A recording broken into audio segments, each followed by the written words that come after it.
it finally happened. Months and years and thousands of miles after we bragged about this being the indestructible Regenesis, it took a crap on me. The transmission is gone.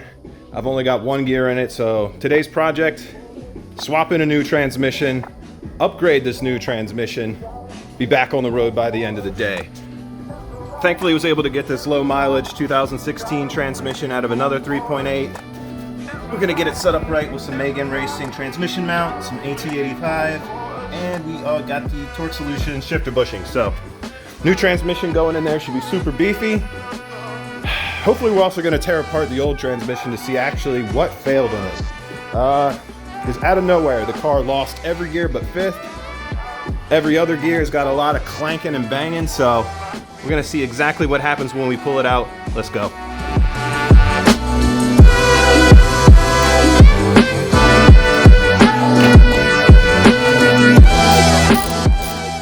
Disconnected the drive shaft underneath here.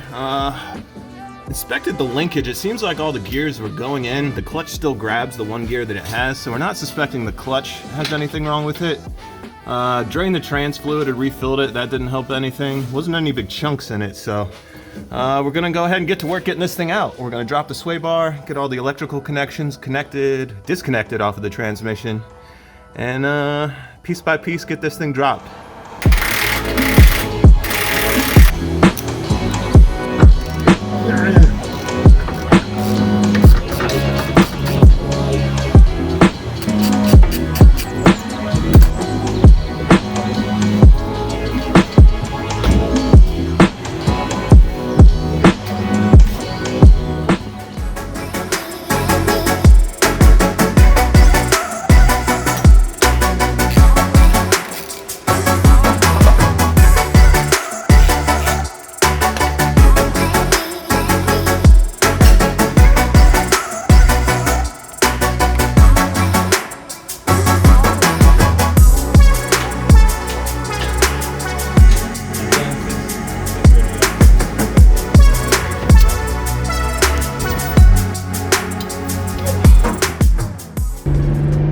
Alright guys, so we finally got everything back together.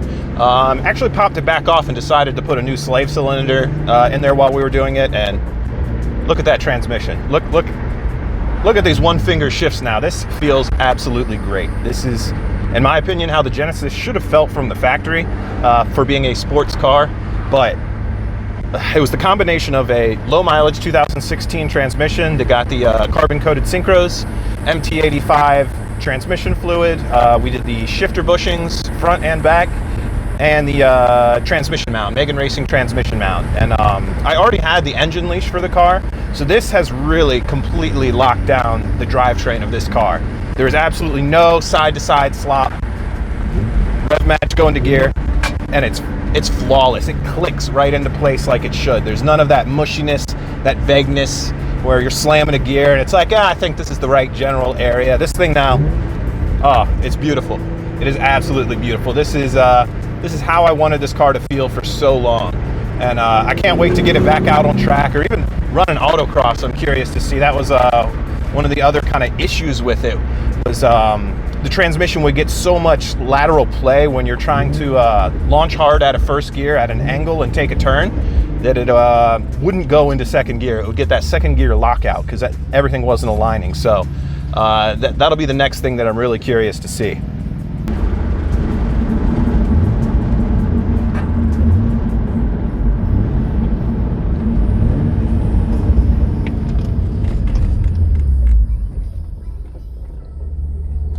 All right, now let's see how it feels under a little bit of load here. I'm not gonna fully rev it out just till it breaks in, but oh yeah, she snaps into gear hard. It puts that power down. The back end would not usually kick out like that.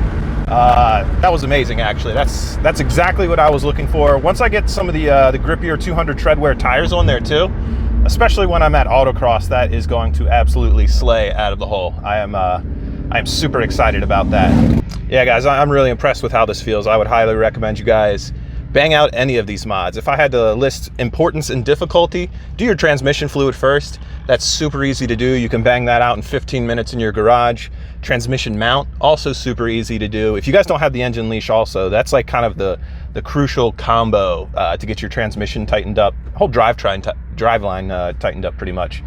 But the shifter bushings, kind of a bitch to be honest, but since we were taking the transmission out, that was no problem for us too.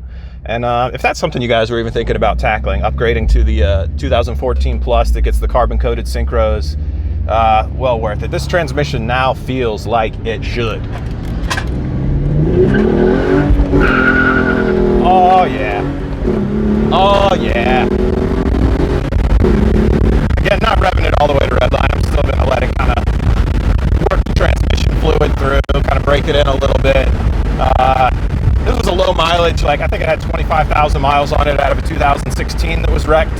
So shout out to whoever wrecked their car and got it in the scrap yard, but I'm sure it was sitting forever. So definitely want to get this thing back to running its paces before I rev it out fully. But yeah guys, I think that'll do it for this video. If you guys have any questions, feel free to hit me up about the transmission swap itself. It was super easy. 2 guys in a shitty garage tackle it out in a day. So yeah, we'll see you guys in the next one.